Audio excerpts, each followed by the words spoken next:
ចាអញ្ចឹងក្នុងនេះខ្ញុំធ្វើការបញ្យល់ជូនហើយនឹងធ្វើវីដេអូតម្លាក់ជូនដែរដោយសារយើងដាច់ slide ដាច់ភ្លើងអញ្ចឹងចាអញ្ចឹងក្នុងនេះបើវាកាត់តាម XR សុំទោសកាត់តាមចំណុច A ដែលមានករណី2ដក1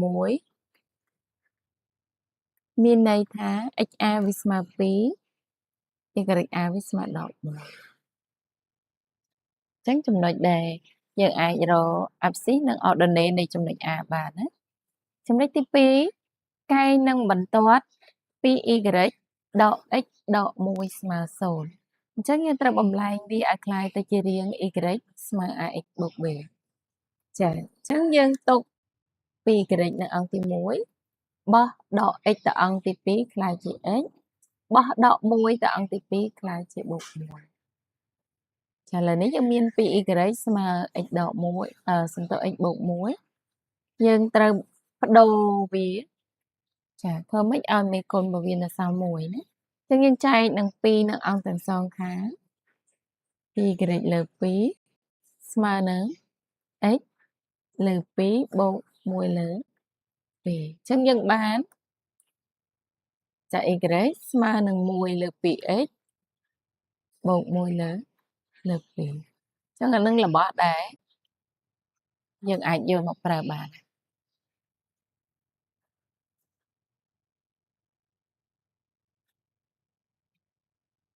អញ្ចឹងក្នុងនេះយើងចាប់ផ្ដើមធ្វើការដោះស្រាយ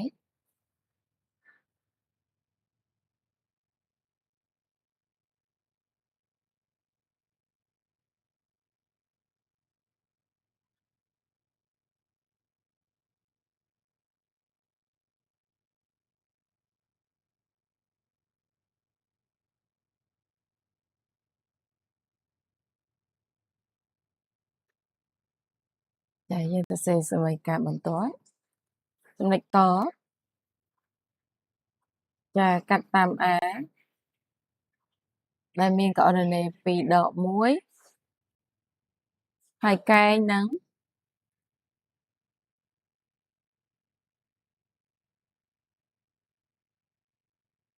បន្ទាត់2 ដក x ដក1ស្មើ0ឬយើងអាចថាបន្ទាត់ y ស្មើនឹង1លើ2 x បូក1លើ2ចាដើម្បីកុំឲ្យវាច្រើនញ៉ាំយើងអាចទាញសមីការបន្ទាត់នេះនៅក្នុងกระดาษព្រាងបានណាអញ្ចឹងជាធម្មតាសមីការបន្ទាត់ហ្នឹងយើងអាចតាំងដោយចាសមីការបន្ទាត់ D បើ D កែងនឹងបន្ទាត់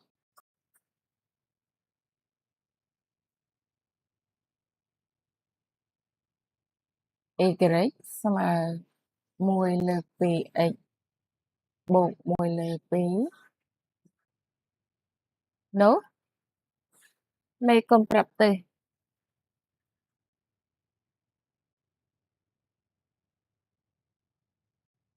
នៃបន្ទាត់ D គឺយើងតាំងតែ A ចឹងស្មើចាសង្កត់ A គុណជាមួយមេគុណប្រាប់ទៅនៃបន្ទាត់ដែលវាកែងគឺ1លើ2ហ្នឹងតែស្មើដល់ដក1អញ្ចឹងបើគេប្រាប់ថាវាកែងហើយយើងអត់ដឹងថាវាស្មើប្រមាណក៏ដោយដឹងតែគុណចូលគ្នាត្រូវតែស្មើដល់1ចាអញ្ចឹងយើងបាន A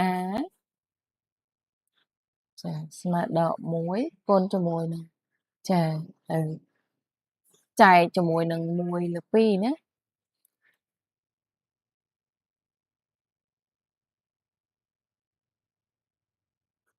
អញ្ចឹងយើងគុណចម្រើនដក1គុណជាមួយនឹង2លើ1ស្មើដល់12អញ្ចឹងយើងបានមេគុណប្រាប់ទៅនឹងស្មើដល់2ចំណុចទី1ចាចំណុចទី2យើងប្រើសមត្ថកម្មមួយទៀតគឺបើ D នឹងដដែលកាត់តាម A ដែលមាន coordinate ពីដក1អញ្ចឹងវាមេគុណប្រាប់ទិសរបស់វាគឺស្មើនឹងចា y ដកកន្លែងនេះចុចទៀតតិច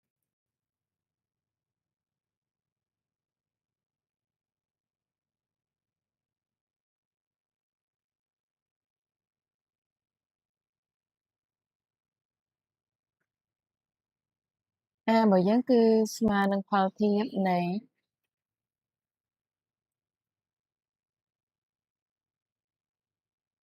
ចា y ដក ya លើ x ដក xa ឬក៏ស្មើនឹង y ដក ya របស់យើងគឺដក1លើ x ដក2 y បូក1លើ x ដក2អញ្ចឹងខាងលើនេះក៏ជាមេគុណប្រាប់ទិសនៃបន្ទាត់ D ខាងក្រោមនេះក៏ជាមេគុណប្រាប់ទិសនៃបន្ទាត់ D ណាអញ្ចឹងគេបាន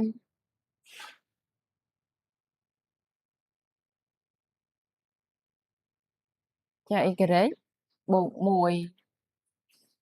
1លើ x ដក2ស្មើដក2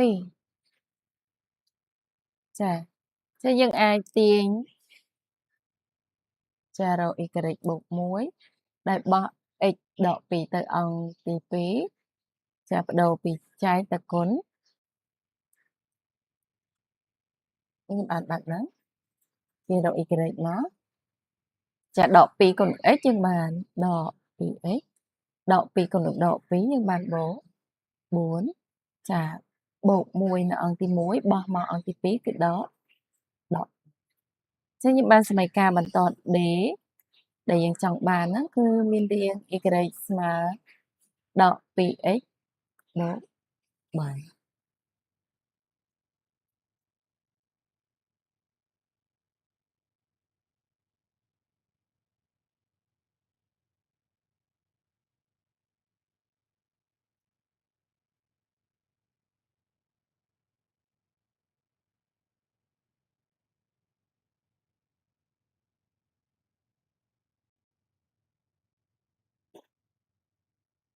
ឃើញ slide វិញនៅ